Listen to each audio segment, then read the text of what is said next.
कुछ क्वेश्चंस किए हैं बिल्कुल वैसे ही हैं, कुछ 2-3 स्टेटमेंट क्वेश्चंस हैं, बहुत इजी है। पर एक बार फिर से देख लेते हैं कि इस एक्सरसाइज में है क्या, कैसे क्वेश्चंस हैं।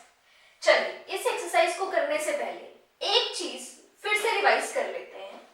वो चीज क्या थी? अभी तक हमने किया था, सपोज आपके पास कुछ स्टेटमेंट्स गिवन है, कुछ इनइक्वालिटीज गिवन है, इनइक्वेशंस गिवन है, आपकी x की वैल्यू आ जाती है ग्रेटर देन 5। इनइक्वेशंस है जिसमें x की वैल्यू आ गई ग्रेटर देन 5। सेम क्वेश्चन में आपकी x की वैल्यू आ जाती है लेस देन 15।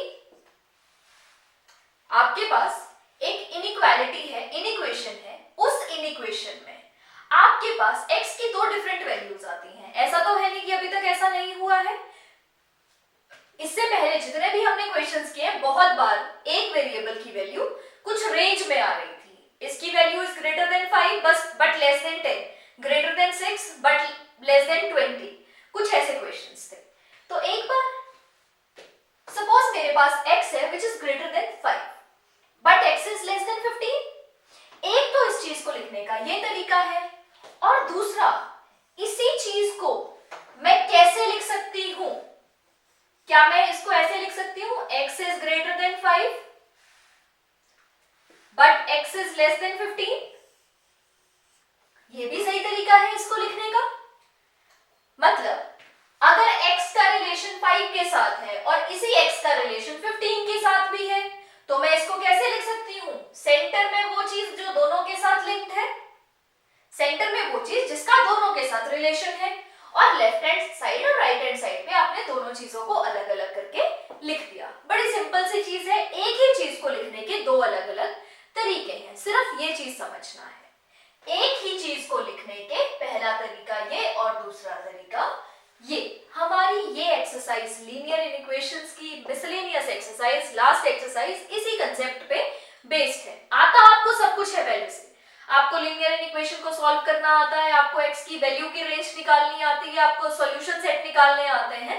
सिर्फ हमको ये चीज समझना है कि एक ही चीज को दो अलग अलग तरीके से लिखने का ये दो अलग अलग डिफरेंट मेथड्स हैं, बट बोथ आर सेम, दोनों चीजें बिल्कुल सेम है।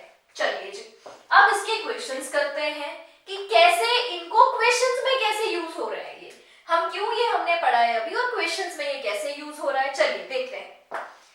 बोर्ड के राइट हैंड साइड पे आपको कुछ क्वेश्चंस मिलेंगे जो मिसलेनियस के क्वेश्चंस हैं, मिसलेनियस एक्सरसाइज से रिलेटेड क्वेश्चंस हैं।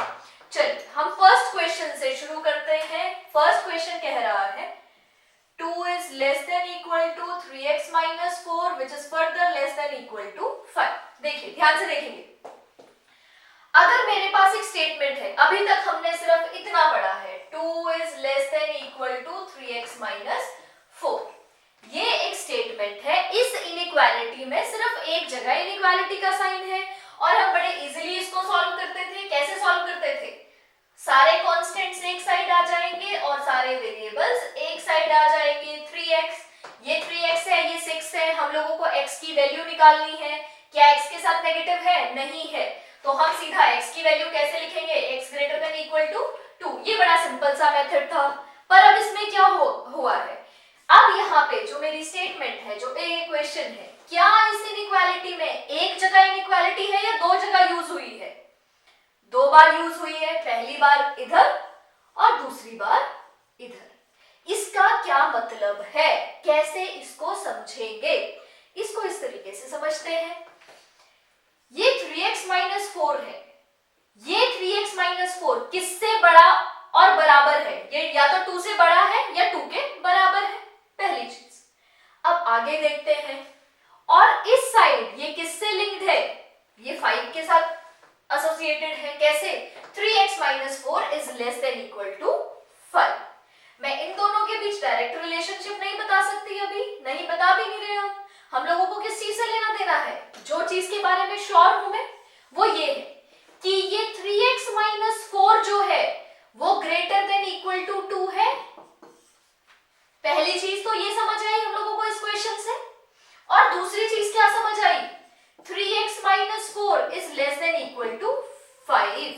इस स्टेटमेंट से हम लोगों को दो बातें समझ आई हैं कि ये 3x minus 4 is greater than equal to 2 और ये 3x minus 4 is less than equal to 5। दो बातें जो इस क्वेश्चन से समझ आई हैं। अब ध्यान से देखेंगे, इसके हिसाब से मेरे पास दो अलग अलग इनइक्वालिटीज आ गई हैं, दो अलग अलग इनइक्वेशंस आ गई हैं। क्या ये दोनों इनइक्वेशंस, इसमें जो वेरिएबल्स यूज हुए हैं, ये जो x यूज हुआ है दोनों जगह, क्या ये x सेम है या डिफरेंट है? हाँ जी, क्या ये x सेम है या डिफरेंट है? अब आप यहां पे देखेंगे, यहां पे तो एक ही x था, इस इनइक्वालिटी में तो एक ही x था, यही x इसके साथ भी रिलेटेड है, यही x इसके साथ भी रिलेटेड है। मतलब यहां से जो x निकला और यहां से जो x निकला वो दोनों सेम ही बात चल रही है, अलग अलग नहीं है। तो पहला तरीका, फर्स्ट मेथड इन दोनों को सॉल्व करने का, ऐसे इनइक्वेशंस को सॉल्व करने का फर्स्ट मेथड क्या है? आप इनइक्वालिटी को, ये इसके साथ भी एसोसिएटेड है, ये इसके साथ भी एसोसिएटेड है, मैंने दोनों को अलग अलग करके लिख लिया, कोई बात नहीं, कोई डिफरेंस नहीं आ रहा है किसी भी चीज में। This is greater than equal to this, अलग से लिख लिया, this is greater than less than equal to this, अलग से लिख लिया। चलिए अलग से सॉल्व करते हैं।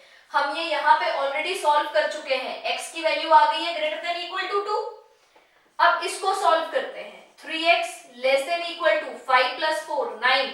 सिंपल, लास्ट लेक्चर में भी बताया था, इस इनइक्वालिटी को बिल्कुल वैसे ही समझना है जैसे आप इक्वेशंस को सॉल्व करते हैं। बस क्या फर्क है, जब आप मल्टीप्लाई या डिवाइड कर रहे हैं विद सम नेगेटिव नंबर, आपका साइन चेंज हो जाता है, साइन बदल जाता है, ग्रेटर देन लेस देन में बदल जाता है, लेस देन ग्रेटर देन में बदल जाता है।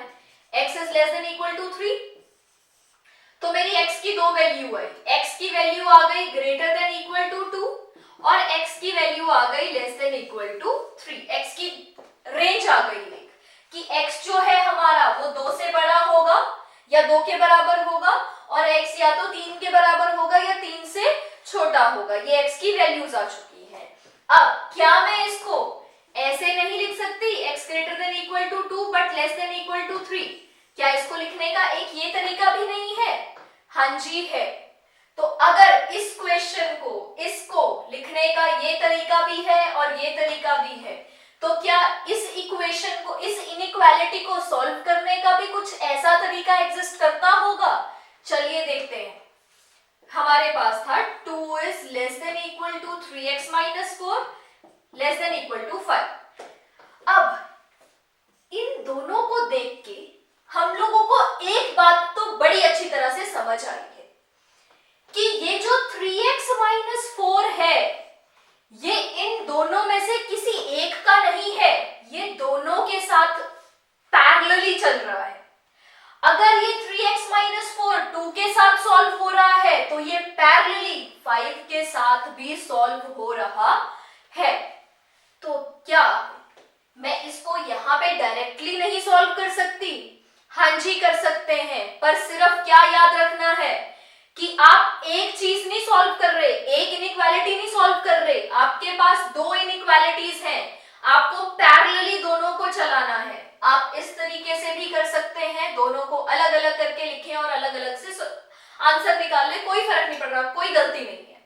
थोड़ा सा लेंथी हो जाएगा, सिर्फ ये दिक्कत आ जाएगी। चलिए अब ये देखते हैं, अगर मैं दोनों को साथ में सॉल्व करना चाहूं तो हम कैसे सॉल्व करेंगे। अब ध्यान रखते हैं, 3x माइनस 4 इसके साथ भी है और 3x माइनस 4 5 के साथ भी है। ये 2 एक कांस्टेंट है, ये 5 कांस्टेंट है। यहाँ पे देखेंगे 3x is variable and 4 is constant. तो हमारा पहला मेथड क्या रहता है, कांस्टेंट्स एक साइड लेके जाता है, वेरिएबल एक साइड लेके रखता है। बस इस क्वेश्चन में आपने ये ध्यान रखना है कि हमेशा यहाँ पे जो रखोगे वो हमेशा वेरिएबल रखते हैं, कांस्टेंट को हम इधर ले आते हैं। अब ये इधर -4 था, अगर ये इधर आएगा 2 के साथ, मैं एक बार के लिए भूल जाती हूँ कि यहाँ पे 5 भी है, मैं भूल जाती हूँ कि यहाँ पे 5 भी है। अगर ये सिर्फ इतना होता तो हम कैसे सॉल्व करते, ये -4 इधर आके प्लस बन जाता, ये बन जाता 2 + 4 less than equal to 3x। But मैं फर्स्ट स्टेप के लिए ये भूली थी जब मैं 2 कंसिडर कर रही थी। अब जब मैं 5 लूंगी तो मैं ये भूल जाऊंगी कि यहाँ पे 2 भी है, तो ये 4 जैसे इधर आया है वैसे ही ये 4 इधर चला जाएगा, 5 के साथ चला जाएगा, तो ये बन जाएगा 3x इधर रहा, ये 4 अकेला सिर्फ 2 के साथ सॉल्व नहीं होगा, ये अकेला 5 के साथ सॉल्व नहीं होगा, ये दोनों के साथ जाएगा। Less than equal to 5 plus 4, 2 plus 6 less than equal to 3x less than equal to 9। Again अब यहाँ पे मेरे पास 3x है, आप लोगों को 3x की वैल्यू चाहिए या x की वैल्यू चाहिए? हाँ जी, x की वैल्यू चाहिए। x की वैल्यू के लिए इस 3 को आपको इधर जाके डिवाइड या डिवाइड करना पड़ेगा। तो आप देखते हैं, अगर आपको सिर्फ x की वैल्यू चाहिए, ये 3 इधर मल्टीप्लाई हो रहा है, मैं भूल जाती हूँ यहाँ पे 9 भी है। अगर मेरे पास सिर्फ 6 होता तो ये 3 इधर जाके डिवाइड हो जाता, 6/3। क्या साइन बदलेगा? हाँ जी, नहीं बदलेगा, क्योंकि 3 से डिवाइड हुआ है, -3 से डिवाइड नहीं हुआ है। अगेन मैं भूल जाती हूँ, इधर 6 है, हम 9 को लेते हैं, ये 3 इधर जाके फर्दर 9 के साथ डिवाइड हो जाएगा। याद रखना, आप साइमल्टेनियसली दो इनइक्वालिटीज को सॉल्व कर रहे हैं। यहाँ पे एक इनइक्वालिटी नहीं है, दो इनइक्वालिटीज हैं। This is linked to this, this is associated with this, और ये इसके साथ भी associated है, तो दो inequalities simultaneously solve हो रही हैं। आप अलग से भी कर सकते हैं, इकट्ठे भी कर सकते हैं। तो इससे हमारा आंसर आ जाता है x is greater than equal to 6/3 2, जो हमने यहाँ पे लिखा भी है, and x is less than equal to 3। तो इस तरीके से आप ऐसी इनइक्वेशंस को, ऐसी इनइक्वालिटीज को एक साथ सॉल्व कर सकते हैं। आपको मुश्किल लग रहा है, शुरू के लिए आपको थोड़ा सा मुश्किल लग रहा है, कोई बात नहीं, आप अलग अलग करके सॉल्व कर लें, बट ट्राई करें कि आप इसी तरीके से सॉल्व करें। कोई बात नहीं, गलती होगी, 2 क्वेश्चंस गलत हो जाएंगे, 4 गलत हो जाएंगे, बट धीरे धीरे करके आपको इसको साइमल्टेनियसली सॉल्व करना आ जाएगा। चलिए अब हम चलते हैं अपने नेक्स्ट क्वेश्चन की तरफ। तो ये था हमारा फर्स्ट क्वेश्चन। सेकेंड क्वेश्चन समझ के धीरे धीरे करेंगे। अगर आपको फर्स्ट क्वेश्चन समझ आ चुका है अच्छी तरह से, आप बाकी के क्वेश्चंस खुद सॉल्व करना शुरू करेंगे, वीडियो पॉज करेंगे, क्वेश्चंस नोट करेंगे, सॉल्व करेंगे, उसके बाद सॉल्यूशन चेक करेंगे। चलिए अब हम चलते हैं अपने सेकेंड क्वेश्चन की तरफ। सेकेंड क्वेश्चन कह रहा है 6 less than equal to -3 times 2x - 4 less than 12। Again दो इनइक्वालिटीज के साइन आ गए बीच में। अगर दो इनइक्वालिटीज आ गई, इसका मतलब दो इनइक्वालिटीज होंगी। एक बार ये 3 × 2x - 4 इसके साथ सॉल्व हो रहा है, और दूसरी बार ये इसके साथ सॉल्व हो रहा है। अगेन करने के वही मेथड है, या तो आप इसको सॉल्व कर लें और आप इसको साथ साथ सॉल्व कर लें। इस तरीके से आप लिख लें, दो इक्वेशंस बन गई, और दोनों को अलग अलग करके सॉल्व करना शुरू करें। और अब हम उस तरीके से करते हैं जैसे हम करना चाह रहे हैं। हम क्या करेंगे, 6 ऐसा ही रहेगा, लेस देन, क्या ये अपने स्टैंडर्ड फॉर्म में है? स्टैंडर्ड फॉर्म का मतलब सारे वेरिएबल्स अलग, सारे कॉन्स्टेंट्स अलग, प्लस की फॉर्म में सारे हैं, नहीं है, यहाँ पे मल्टीप्लीकेशन है। चलो हम इसको सॉल्व करते हैं। -3 × 2x - 6x -3 × -4 is +12 less than 12।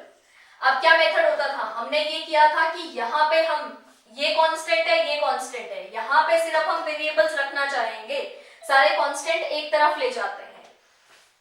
6, ये यहाँ पे 12 कांस्टेंट है, 12 इधर जाएगा तो ये बन जाएगा -12 लेस देन -6x, ये 12 इधर आके माइनस बन गया, पर ये 12 सिर्फ 6 के साथ आएगा या 12 के साथ भी जाएगा?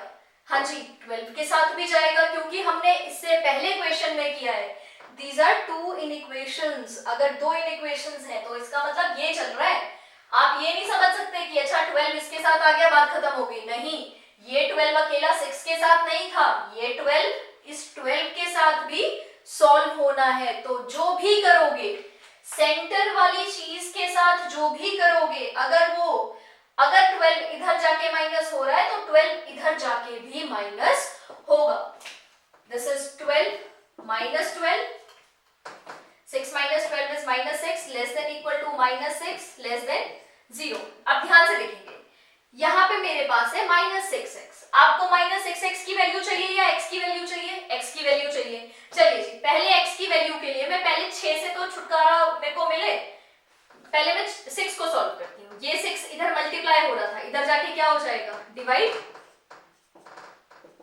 ध्यान से देखेंगे, हम सिर्फ 6 को इधर लेके आए हैं, -6 को नहीं लेके आए हैं। अगर -6 को लेके आते तो ये साइन एकदम से बदल जाता, उसी टाइम बदल जाता, पर हमने अभी माइनस को इधर ही रखा है, सिर्फ कांस्टेंट पार्ट को हम इधर लेके आए। अब अगर ये 6 इसके साथ डिवाइड हुआ है तो क्या इसके साथ नहीं होगा डिवाइड? हाँ जी होगा। आप ये समझ के चले कि इसको तो मैं अपनी कन्वीनियंस के लिए सेंटर में लिख रही हूं, अदरवाइज है ये बिल्कुल यही चीज, इसी के हिसाब से चलेगा। 0/6 -6/6 -1 less than equal to -1 less than equal to 0। अब ध्यान से देखेंगे, यहाँ पे -x है, आपको -x का वैल्यू चाहिए या x का वैल्यू चाहिए? x का वैल्यू चाहिए, तो ये क्या हो जाएगा? माइनस से मल्टीप्लाई, जैसे ही ये माइनस से अब माइनस से आप मल्टीप्लाई कर रहे हो तो सिर्फ इसको मल्टीप्लाई करोगे, सिर्फ इसको करोगे या तीनों को करोगे? तीनों को करना पड़ेगा। ये बन जाएगा x, ये माइनस से मल्टीप्लाई हो जाएगा +1 ग्रेटर देन 0 पे कोई फर्क नहीं पड़ेगा पर साइन तो बदलेगा, तो ये आ गया हमारा answer. x is less than equal to 1 but x is greater than 0। तो अब ध्यान से देखेंगे कि हमने ये क्वेश्चंस किस तरीके से सॉल्व किए हैं। चलिए जी अब अपने थर्ड क्वेश्चन की तरफ चलते हैं।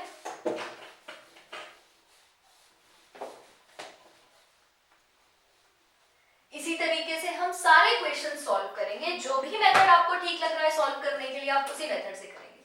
थर्ड क्वेश्चन है -3 less than equal to 4 - 7x/2 less than equal to 18। Again अब हम अलग अलग से नहीं लिख रहे हैं, अब हम बिल्कुल वही method follow, second method follow कर रहे हैं जिसमें आप साइमल्टेनियसली दोनों इक्वेशंस को सॉल्व कर रहे हैं। चलिए यहाँ पे देखेंगे -7/2 वेरिएबल अलग, कांस्टेंट वाला बिल्कुल जो कांस्टेंट वाला पार्ट है वो अलग, तो ये 4 इधर प्लस हो रहा है, इधर आके हो जाएगा -7x/2 इधर आएगा, ये 4 अगर इधर आया तो ये 4 इधर भी जाएगा, लेस देन 18 - 4।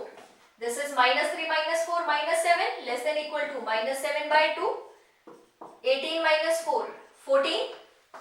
अब ध्यान से देखेंगे, आपको x का वैल्यू चाहिए या -7/2x का? x का वैल्यू चाहिए, तो हम क्या करते हैं, माइनस को हम पहले स्टेप में हम माइनस को यही रखते हैं जहां था।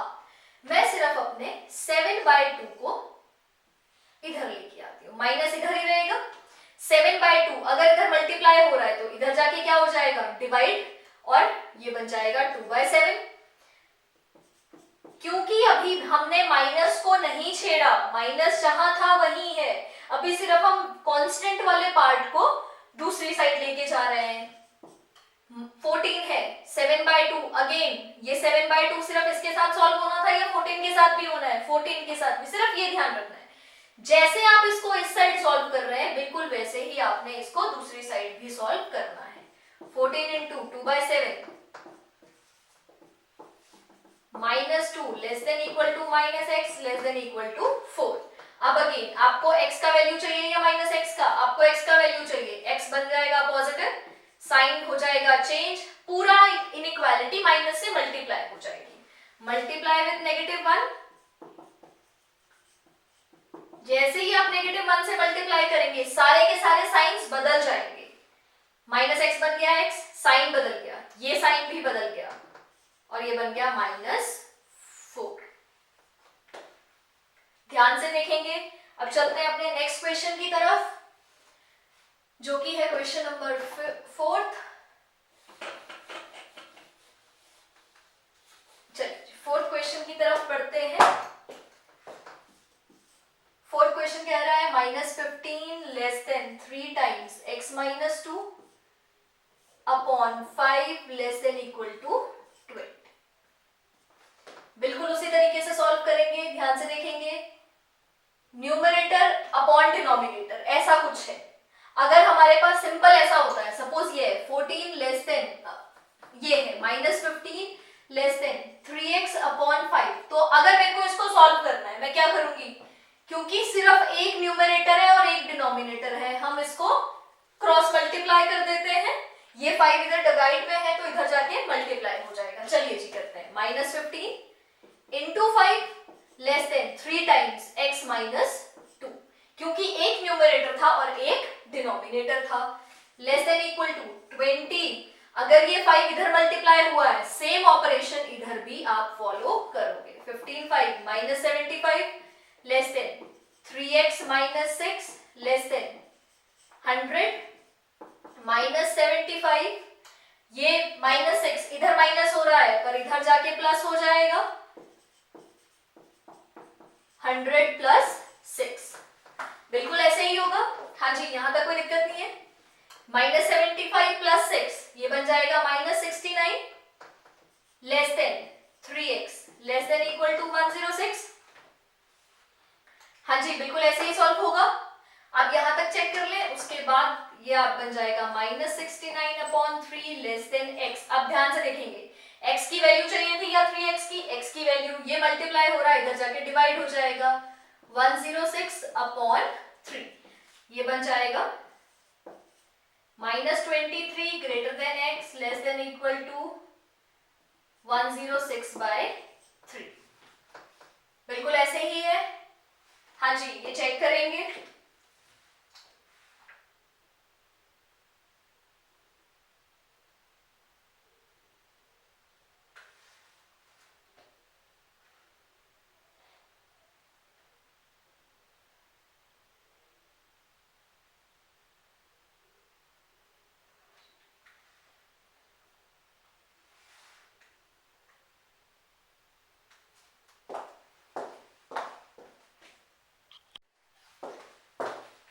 हाँ जी, अब चलते हैं फिफ्थ क्वेश्चन की तरफ। Minus 12 less than 4 minus 3x upon minus 5 less than equal to 2। चलिए जी सॉल्व करते हैं। माइनस 12, अब यहाँ पे देखेंगे डिफरेंस क्या था उसमें और इसमें। मैं यहाँ पे माइनस 5 को इधर क्यों नहीं मल्टीप्लाई कर सकती? बेसिक सा सिंपल सा रीजन है जो हम बचपन से पढ़ते आ रहे हैं, थर्ड फोर्थ क्लासेस से पढ़ते आ रहे हैं कि अगर एक न्यूमरेटर है एक डिनोमिनेटर है तभी वो क्रॉस मल्टीप्लाई होता है, अदरवाइज नहीं होता। यहाँ पे चेक करेंगे, एक न्यूमरेटर एक डिनोमिनेटर तो है, साथ में 4 माइनस भी हो रहा है। अगर इधर 4 ये है दोनों के साथ, 4 इसके साथ है, ये 4 इधर प्लस में है, इधर जाके माइनस हो जाएगा, less than minus 3x upon minus 5 less than equal to 2 minus 4, minus 12 minus 4 minus 16 minus 3x upon minus 5 दोनों माइनस में है, ये बन जाएगा 3x अपॉन 5 माइनस 2। अब ध्यान से देखेंगे, एक न्यूमरेटर एक डिनोमिनेटर, 3x अपॉन 5, हम लोगों को x की वैल्यू चाहिए तो हम क्या करेंगे, 3 बाय 5 इधर मल्टीप्लाई हो रहा है, इधर जाके डिवाइड हो जाएगा, 5 by 3 less than x less than equal to minus 2 into 5 by 3, 16 5 minus 80 by 3 less than x less than equal to minus 10 by 3। तो ये आ गई हमारी x की वैल्यू। अब चलते हैं सिक्स क्वेश्चन की तरफ। सिक्स क्वेश्चन कह रहा है 7 less than equal to 3x plus 11 upon 2 less than equal to 11। Again एक न्यूमरेटर है एक डिनोमिनेटर है, ये 2 इधर डिवाइड हो रहा है, इधर जाके मल्टीप्लाई हो जाएगा 14। अगेन जो ऑपरेशन आप इधर यूज कर अप्लाई कर रहे हो वही ऑपरेशन इधर भी अप्लाई होगा, 3x plus 11 less than equal to 11 into 2 22, सीधा कर लिया। अब यही चीज अगर आप दो अलग अलग तरीकों से लिखोगे, पहले इसको आप इससे कंपेयर करोगे फिर इसको यहां से कंपेयर करोगे। अब ध्यान से देखेंगे, ये ऑपरेशन जो मैं एक बार कर रही हूँ वो ऑपरेशन आपको दो अलग अलग बार करना पड़ेगा। आपका क्वेश्चन थोड़ा सा लेंथी, थोड़ा सा ज्यादा टाइम कंज्यूमिंग हो जाएगा, तो इसीलिए आप ट्राई करेंगे बिल्कुल इसी तरीके से करेंगे। ये 2 इधर डिवाइड हो रहा है, इधर मल्टीप्लाई 14। अब ध्यान से देखेंगे, ये वेरिएबल है ये कांस्टेंट है, तो कांस्टेंट इधर जाके हम माइनस कर देंगे, 22 minus 11, 14 minus 11 is 3 less than equal to 3x less than equal to 11। ये 3x है, हम लोगों को x का वैल्यू चाहिए या 3x का, हम लोगों को तो x की वैल्यू चाहिए, तो x इधर रहेगा, ये 3 इधर डिवाइड हो जाएगा 3 by 3 less than equal to 11 by 3। तो हमारा जो आंसर आ गया that is x greater than equal to 1 but x is less than equal to 11 by 3। Simple सा सॉल्यूशन है, ऐसे ही आपको हर क्वेश्चन सॉल्व करना है। चलिए अब बढ़ते हैं अपने 7th क्वेश्चन की तरफ।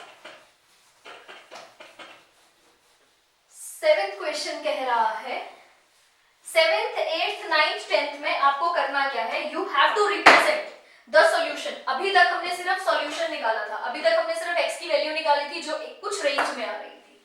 अभी कह रहा है represent this on number line, represent the solution set on number line, बिल्कुल वही है, नंबर लाइन पे रिप्रेजेंट करना तो हमको आता ही है। आप सिंपल इसका सॉल्यूशन निकालोगे और उसके बाद उसको नंबर लाइन पे रिप्रेजेंट कर दोगे। ध्यान से देखते हैं सेवेंथ क्वेश्चन। सेवेंथ क्वेश्चन कहता है 5x plus 1 greater than -24 and 5x minus 1 less then 24। चलिए जी सॉल्व करते हैं। 5x ग्रेटर देन -24 -1, सिंपल सा तरीका सॉल्व करने का, वही जो हम करते आ रहे हैं। 5x लेस देन 24 प्लस 1, ये बन जाएगा 5x is greater then -25, x is greater then -5। Simple सा मेथड। देखिए यहाँ पे हमने साइन चेंज क्यों नहीं किया, क्योंकि मेरे पास 5x था और मेरे को x से मतलब होता है x के साथ कौन सा साइन है उस चीज से लेना देना है। यहाँ तो ऑलरेडी x पॉजिटिव में था और हमको तो x पॉजिटिव की वैल्यू चाहिए होती है, इसलिए हम यहाँ पे साइन चेंज नहीं करेंगे। 5x is less then 25, x की वैल्यू आ गई लेस देन 5। अब देखते हैं नंबर लाइन पे रिप्रेजेंट करने की कोशिश करते हैं। This is our number line 0 1 2 3 4 5 6 7 8 9, -1 -2 -3 -4 -5, 1 2 3 4 5। This is minus infinity, this is plus infinity. x की वैल्यू आ गई, x इज ग्रेटर देन -5, -5 से बड़ा पर +5 से छोटा। तो अगर -5 से बड़ा और +5 से छोटा तो हम इसको कर देंगे डार्क, और यहाँ पे जो सर्कल आएगा वो सॉलिड आएगा या हॉलो आएगा? हॉलो आएगा, क्योंकि हमने फर्स्ट एक्सरसाइज में पढ़ा था, फर्स्ट वीडियो में लेक्चर में हमने पढ़ा था कि अगर ये इंक्लूड हो रहा है तो इसको हम सॉलिड कर देंगे, और अगर ये एक्सक्लूड हो रहा है तो इसको हम हॉलो रखेंगे। ये सिंपल सा इसका सॉल्यूशन था। चलिए जी अब बढ़ते हैं अपने 8th क्वेश्चन की तरफ। 8 कह रहा है 2 times x minus 1 is less than x plus 5 and 3 times x plus 2 is greater than 2 minus x। बिल्कुल उसी तरीके से सॉल्व करते हैं, जल्दी से सॉल्व करने की कोशिश करते हैं। 2x minus 2 is less than x plus 5 and 3x plus 6 greater than 2 minus x। Again अगर आप इसको इक्वालिटी की तरह समझो तो वेरिएबल्स एक साइड और कांस्टेंट एक side. 2x minus x is x less then 5 plus 2 7, x की वैल्यू आ गई लेस देन 7। यहाँ पे आते हैं 3x minus x इधर है, इधर आके प्लस हो जाएगा। 4x is greater than 2 minus 6 minus 4, यहाँ से x की वैल्यू आ गई greater than -1। तो x is greater than -1 but x is less than 7, तो मैं ये लिख लूं -1 to 7। Again number line draw करते हैं 0 1 2 3 4 5 6 7 -1, तो -1 से बड़ा है, -1 से बड़ा इधर ही जाएगा और x से छोटा है, तो ये आ गया हमारा solution set. Again this is hollow, क्योंकि ना -1 इंक्लूड हो रहा है ना 7 इंक्लूड हो रहा है। बिल्कुल सारे क्वेश्चंस वही हैं जो आप पहले कर चुके हैं, बस ये प्रैक्टिस के लिए आप जितने मर्जी क्वेश्चंस कर लें। ये हमारा हो गया 7th क्वेश्चन, 8th भी हम सॉल्व कर चुके हैं। अब हम करते हैं अपने 9th एंड 10th क्वेश्चन।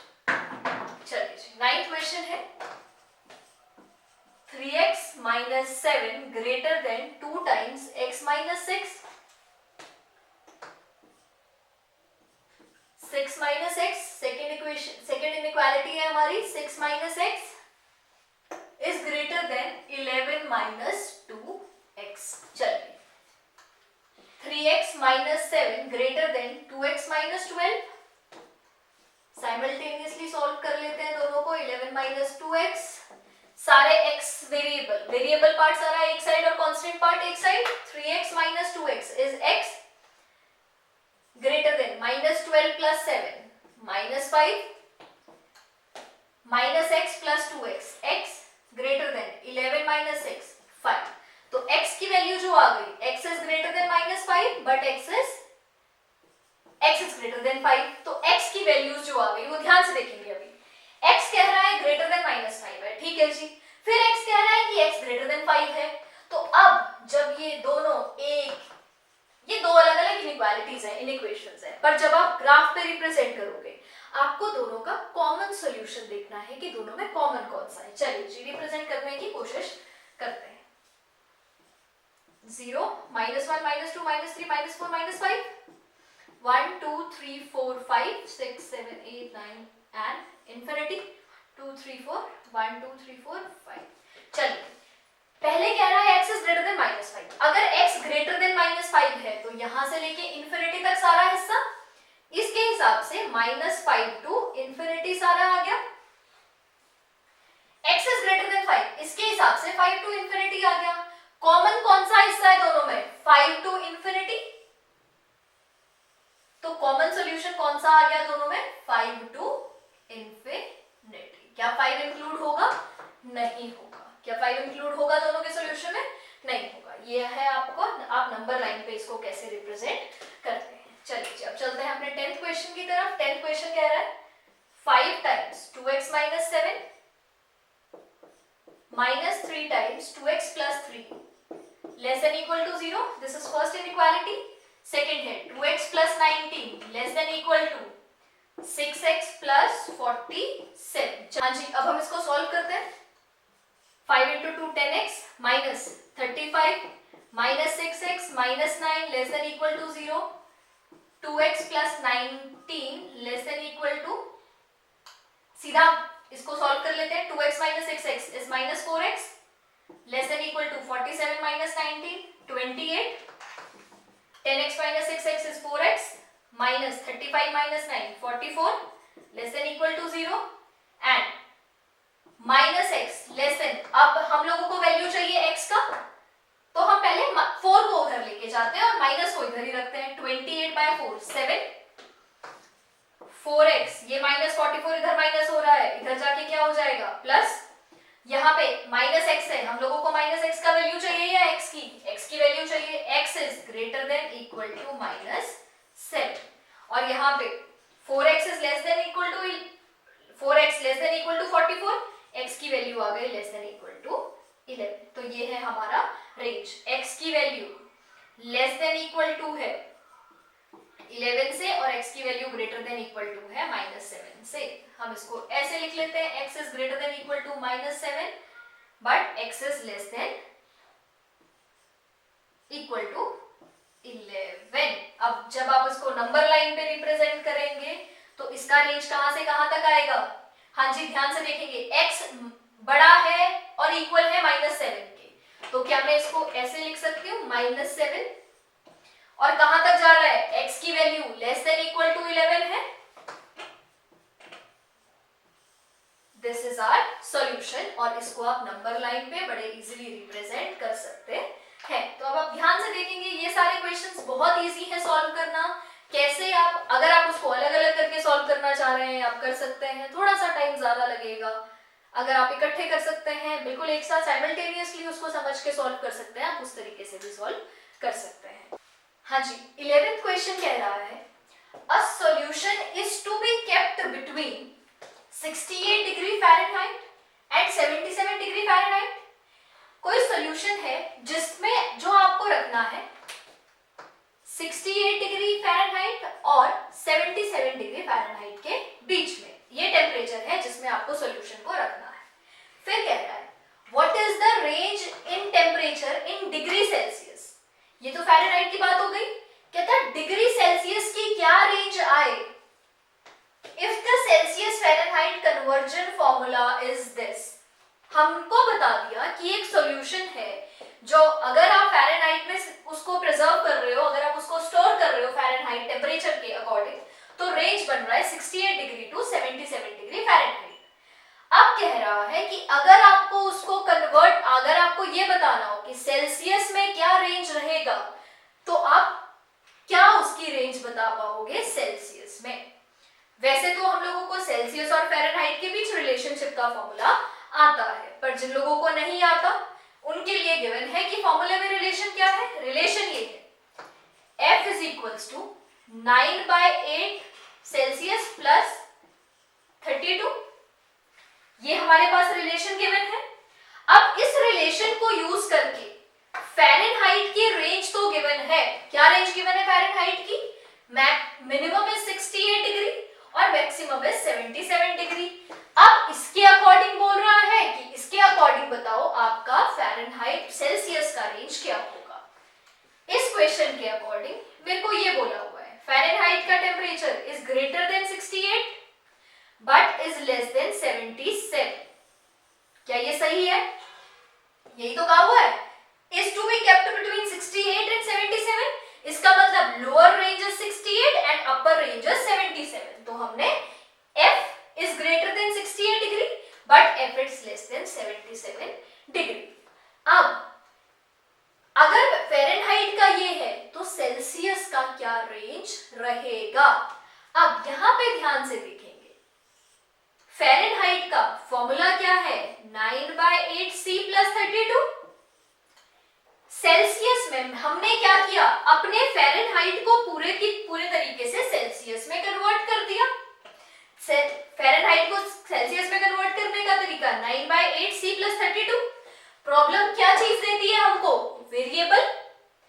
हमारे पास जो गिवन वेरिएबल था वो फ़ारेनहाइट था और जो निकालना था वो सेल्सियस था।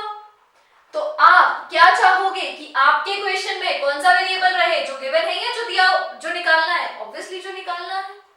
तो हम क्या करेंगे फ़ारेनहाइट को कन्वर्ट कर देंगे सेल्सियस में और बिल्कुल ये हमारा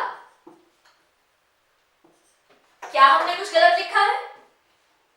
Fahrenheit is greater then 68 but Fahrenheit is less then 77। हम लोगों को f फ़ारेनहाइट की जगह मेरे को सेल्सियस चाहिए था तो मैंने फ़ारेनहाइट को सेल्सियस से कन्वर्ट कर दिया क्योंकि दोनों में रिलेशन एग्जिस्ट कर रहा है। तो हमने फ़ारेनहाइट को कन्वर्ट कर दिया सेल्सियस के साथ और हमने इसकी रेंज देख ली। अब निकाल लेते हैं इसकी रेंज। अगेन हमने अभी करना सीखा है सेल्सियस की आपको वैल्यू निकालनी है। अब इसको x मान लो, x की वैल्यू निकालनी है। ये 32 इधर ऐड हो रहा है, इधर जाके माइनस हो जाएगा। 9/8c 77 minus 32, 68 minus 32 is 36। 9/8c less than 77 minus 32 45। अब हम लोगों को सेल्सियस का रेंज निकालना है कि अगर फ़ारेनहाइट का ये रेंज था तो सेल्सियस का रेंज क्या आएगा। बेसिकली पहले जो हम क्वेश्चंस कर रहे थे सिंपल भाषा में ये c की वैल्यू पूछी हुई है क्या आएगी। अब यहाँ पे ध्यान से देखेंगे हम लोग ये 32 जो इधर प्लस हो रहा था इधर जाके माइनस हो जाएगा, इधर जाके माइनस हो जाएगा। अब ये 9/5 नॉट 9/8।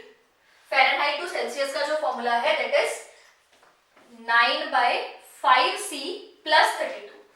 ये आप प्लीज करेक्शन यहाँ पे कर लो। This is 9/5 9/5 again 9/5।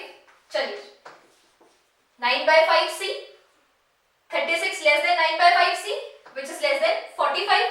अब ये 9/c इधर c के साथ मल्टीप्लाई हो रहा है। आपको 9/5 का तो आपको c की वैल्यू चाहिए तो 9/5 अगर इधर मल्टीप्लाई हो रहा है तो इधर जाके डिवाइड हो जाएगा which is 5/9 less than c less than 45 into 5/9 which is 9 5 45 9 4 36 5 4s are 20। c is greater than 20 but c is less than 25। तो ये आ गई आपकी सेल्सियस की रेंज की। अगर ये फ़ारेनहाइट की ये रेंज है 68 to 77 तो आपकी सेल्सियस की रेंज आ जाएगी 20 to 25।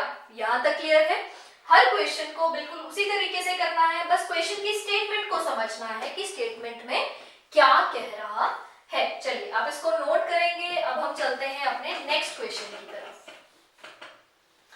नेक्स्ट क्वेश्चन को ध्यान से पढ़ेंगे। नेक्स्ट क्वेश्चन कह रहा है आपके पास एक सॉल्यूशन है 8% बोरिक एसिड का। सॉल्यूशन ऑफ 8% बोरिक एसिड मतलब उसमें बोरिक एसिड है और प्लस वाटर है। 8% बोरिक एसिड का सॉल्यूशन है। 8% बोरिक एसिड सॉल्यूशन, ठीक है जी, is to be diluted by adding 2% boric acid solution. आपके पास था 8% बोरिक एसिड का सॉल्यूशन, आपने उसमें डाइल्यूट करना है मतलब उसमें ऐड करना है। क्या ऐड करना है? 2% बोरिक एसिड का सॉल्यूशन। 8% बोरिक एसिड सॉल्यूशन आपके पास पहले से था, आपने उसको डाइल्यूट कर दिया, उसमें क्या ऐड कर दिया, 2% बोरिक एसिड सॉल्यूशन ऐड कर दिया। ठीक है जी, ध्यान से देखेंगे आगे क्या कह रहा है। क्वेश्चन करते हुए, स्टेटमेंट क्वेश्चन सॉल्व करते हुए आप लाइन बाय लाइन पढ़ते रहेंगे, जो समझ आ रहा है आप उसको साइड में लिखते रहेंगे, ताकि कंफ्यूजन ना रहे कि क्या गिवन था, क्या निकालना है। जो भी आपको समझ आ रहा है आप साइड में वो लिखते रहेंगे। चलिए नेक्स्ट कह रहा है, is to be diluted by adding 2% boric acid solution, the resulting mixture is to be more than 4% but less than 6% boric acid. ध्यान से इस लाइन को सुनेंगे। कह रहा है जो रिजल्टिंग मिक्सचर बना, अब ये जो मिक्स होके बना इसको हम कह रहे हैं रिजल्टिंग मिक्सचर। कहता ये जो रिजल्टिंग मिक्सचर बना, इस रिजल्टिंग मिक्सचर में क्या होना चाहिए, the resulting mixture is to be more than 4%। इस रिजल्टिंग मिक्सचर में 4% से ज्यादा बट 6% से कम बोरिक एसिड होना चाहिए। अब ध्यान से देखो, 8% बोरिक एसिड के सॉल्यूशन में आपने 2% बोरिक एसिड सॉल्यूशन मिलाया, मतलब उसको डाइल्यूट कर दिया। डाइल्यूट करके 8% से तो कम ही होगा, बोरिक एसिड का जो अमाउंट है उसमें वो that will be less than 8%। पर कह रहा है जो रिजल्टिंग सॉल्यूशन बना उसके बारे में एग्जैक्ट नहीं बताया है कि कितना परसेंट फाइनल बोरिक एसिड बनेगा, पर जो रिजल्टिंग मिक्सचर बनेगा उसमें will be greater than 4% of boric acid.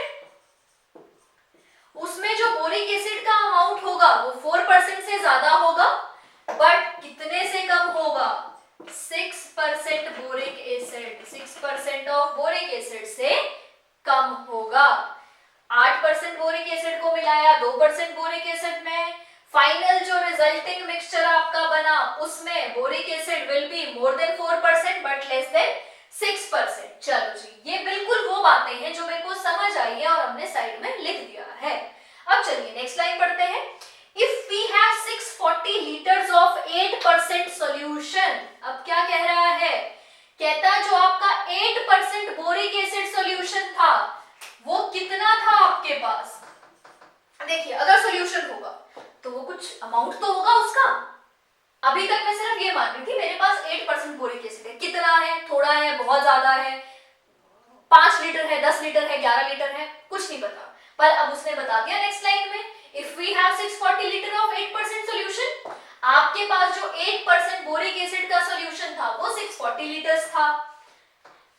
How many liter of 2% solution will have to be added?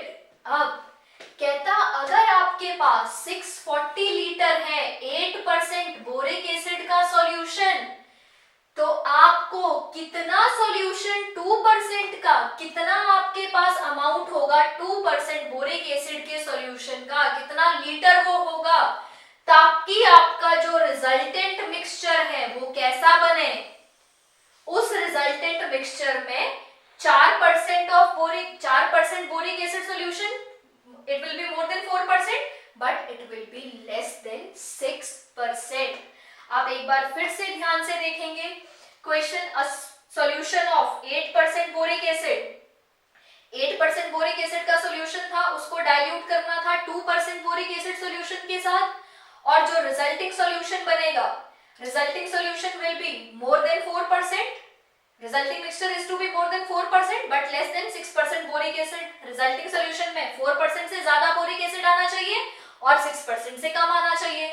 अब नेक्स्ट लाइन में कह रहा है इफ 8% बोरिक एसिड का जो सॉल्यूशन था दैट इज 640 लीटर, तो बताओ 2% का कितना ऐड करोगे, कितना उसमें 2% बोरिक एसिड का सॉल्यूशन ऐड करोगे ताकि आपका रिजल्टिंग मिक्सचर ये बन जाए। ये आपकी कंडीशन इसमें गिवन है। चलिए हम ये लेट कर लेते हैं कि जो मेरे पास 2% बोरिक एसिड सॉल्यूशन है दैट इज x, जो 2% बोरिक एसिड सॉल्यूशन है that is x। Let 2% boric acid solution is equals to x litre. अगर 2% x लीटर है तो टोटल मिक्सचर बताओ कितना हो गया है, तो जो रिजल्टिंग मिक्सचर है वो कितना हो गया है। रिजल्टिंग मिक्सचर में क्या आया होगा, बोरिक एसिड की बात हो रही है, मैं बोरिक एसिड निकालती हूँ, क्योंकि रिजल्टिंग मिक्सचर में उसने आपसे कुछ नहीं पूछा, सिर्फ ये पूछा है बोरिक एसिड कितना होगा। तो यहाँ पे जो मिक्सचर आएगा उसमें भी तो बोरिक एसिड का ही लेना देना है। चलिए देख लेते हैं। तो टोटल मिक्सचर कितना बन गया, 8% of 640, 8% of 640 plus 2% of x, ये आपका रिजल्टिंग मिक्सचर बन गया। टोटल मिक्सचर, या मैं इसको लिख देती हूं resulting mixture. This is your resulting mixture. Resulting mixture मतलब दोनों का मिक्स, जो दोनों का मिक्स बना होगा वो क्या बना होगा, 2% ऑफ x प्लस 8% ऑफ 640। 640 क्या था, बोरिक एसिड का 8% का जो सोल्यूशन दिया हुआ था। अब हमें क्या कह रहे हैं कि ये जो रिजल्टिंग मिक्सचर बना है ये 8% ऑफ 640 प्लस 2% ऑफ x, ये किससे ज्यादा होना चाहिए, ग्रेटर देन होना चाहिए किससे, 4% बोरिक एसिड से। 4% ऑफ बोरिक एसिड सॉल्यूशन, और अब ध्यान से देखेंगे 4% ऑफ बोरिक एसिड सॉल्यूशन।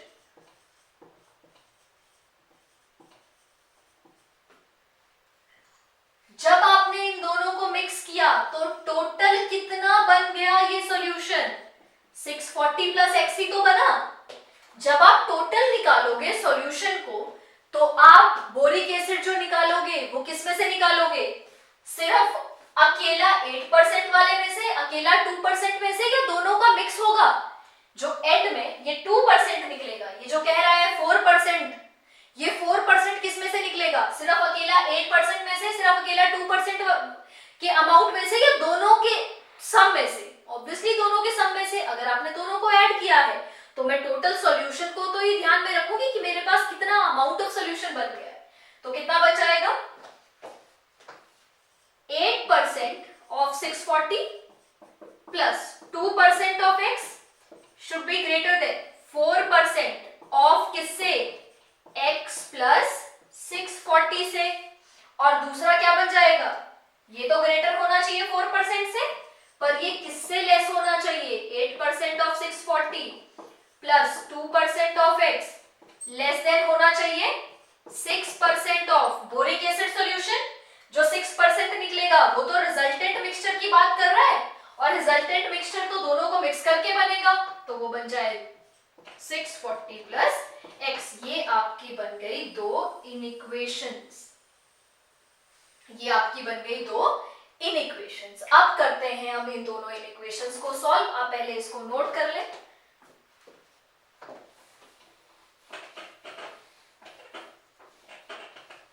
चलिए अब इन दोनों को सॉल्व करते हैं।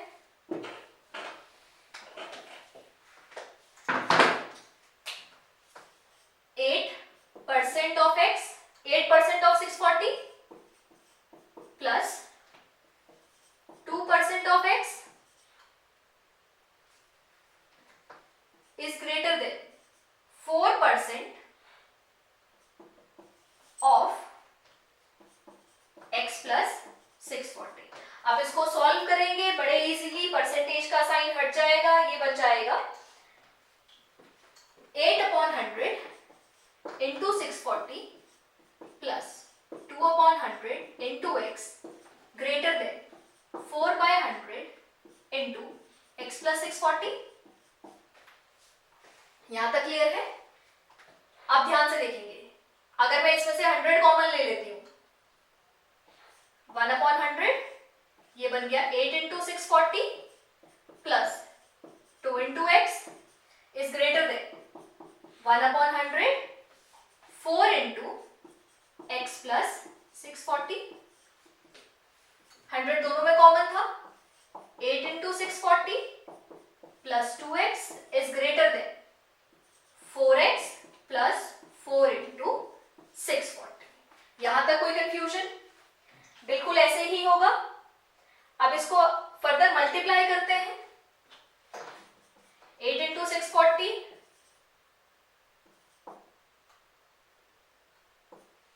5120 plus 2x is greater than 4x plus 2560। यहां तक देखेंगे बिल्कुल बेसिक कैलकुलेशन है, कोई प्रॉब्लम नहीं है, बिल्कुल ऐसे ही सॉल्व होगा। फर्दर चलते हैं, सारे वेरिएबल्स एक तरफ, सारे कांस्टेंट एक तरफ। 2x minus 4x is greater than 2x और 4x वेरिएबल्स थे, सारे वेरिएबल एक तरफ और सारे कांस्टेंट एक तरफ। 2560 minus 5120, this is minus 2x is greater than, इसको सॉल्व करते हैं। 0 6 5, ये बन गया -2560, -2560। चलिए जी, ये 2 से डिवाइड हो जाएगा, यहां बच जाएगा -x ग्रेटर देन 2560 अपॉन 2। आप इसको सॉल्व करेंगे, ये बन जाएगा 1280 -x इज ग्रेटर देन -1280। अब आपको x की वैल्यू चाहिए या -x की वैल्यू चाहिए? हम लोगों को तो x की वैल्यू चाहिए, तो x इज लेस देन 1280। तो x का क्या रेंज आ गया कि x की वैल्यू मेरे को ये समझ आ गई कि x इज लेस देन 1280। चलिए, ये तो आ गया लोअर वैल्यू, किससे छोटा, अपर वैल्यू आ गया किससे छोटा होना चाहिए। अब हमको इसकी लोअर वैल्यू भी निकालनी है कि किससे बड़ा होना चाहिए, कि इस रेंज में आप सॉल्यूशन ले लो तो आपका रिजल्टिंग मिक्सचर बिल्कुल वही बनेगा, 4% से ज्यादा और 6% से कम। चलिए जी, अब आगे इसको सॉल्व करते हैं। Next 8% of 640 plus 2% of x, ये तो ऑलरेडी आप सॉल्व कर चुके हैं, जो आपका आया है 8% ऑफ 640 प्लस 2% ऑफ x। चलिए इसको फिर से सॉल्व कर लेते हैं, और आप सिर्फ यहाँ पे 4 की जगह आ जाएगा 6। हमने 4% सॉल्यूशन सॉल्व कर चुके हैं। अब 4% और 6% सॉल्यूशन में क्या फर्क था? 4% से बड़ा होना चाहिए और 6% से छोटा होना चाहिए। लेफ्ट हैंड साइड की कैलकुलेशन बिल्कुल सेम रहेगी। अब सिर्फ हम राइट हैंड साइड की कैलकुलेशन पे आते हैं। 8% of 640 plus 2% of x less then होना चाहिए 6% ऑफ x प्लस 640। चलिए, लेफ्ट हैंड साइड जो है बिल्कुल वही रहेगा, हम राइट हैंड साइड सॉल्व करने की कोशिश करते हैं। अगेन वही, यहां तक 100 को 1/100 कॉमन ले लिया, लेफ्ट हैंड साइड को सॉल्व कर लिया, राइट हैंड साइड को सॉल्व करने की कोशिश करते हैं। 6x प्लस 3840, चल ये फिर से सॉल्व कर लेते हैं। ये बन गया 5120 plus 2x less than 6x plus 3840। सारे वेरिएबल्स एक तरफ और सारे कांस्टेंट एक तरफ। 3840 माइनस 5120। कैलकुलेशन चेक करेंगे, यही है 3840 ही आ रहा है। एक बार फिर से कैलकुलेशन चेक कर लेंगे। हाँ जी, -4x is less than -0 8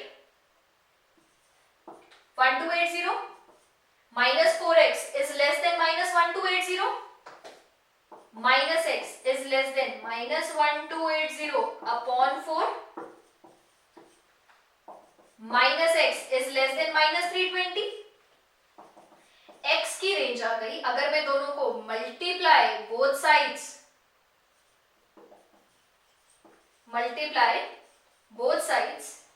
with -1, दोनों को मल्टीप्लाई कर देंगे -1 के साथ, ये बन जाएगा x ग्रेटर देन 320। तो x की जो हमारी रेंज आ गई that is x is greater then 320, x is greater then 320 but x is less then 1280। ये आ गई हमारी x की रेंज की हमारा जो 2% ऑफ बोरिक एसिड सॉल्यूशन होगा वो कितना होगा, वो 320 से तो बड़ा होगा बट वो लेस देन होगा 1280 से। ये था हमारा 12th क्वेश्चन, जिसमें हमने ये समझा कि इस क्वेश्चन को सॉल्व कैसे करना था। बिल्कुल ऐसा ही क्वेश्चन नंबर 13 में भी